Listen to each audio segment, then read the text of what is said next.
Let's talk Tanya for the 17th of Elul. Today we begin chapter 15 of Igeres HaKodesh. Unlike the first 14 chapters, which were all letters, it doesn't seem that this was a letter, but seems more like an essay which the Alter Rebbe wrote on the topic of the 10 spheres, the 10 divine attributes.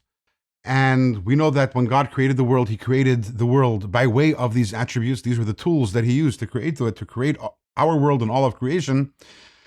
And much of Chassidus is devoted to trying to have a better understanding of these spheres, of these attributes. And the obvious question is, how in the world do we even think that we can begin to have an understanding of God's attributes? These are God's attributes. These are divine attributes. These are infinite. Who are we to think that we can have some sort of understanding in them? I mean, can a person who is blind from birth possibly understand what colors are?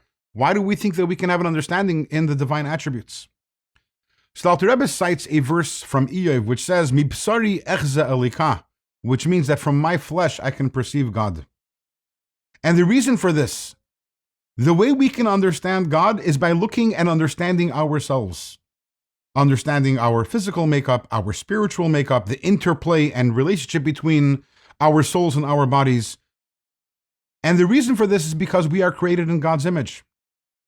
And God designed that specifically that way, so that we should be able to look at ourselves, and by having a deep understanding of ourselves, we can also have some sort of understanding in God also.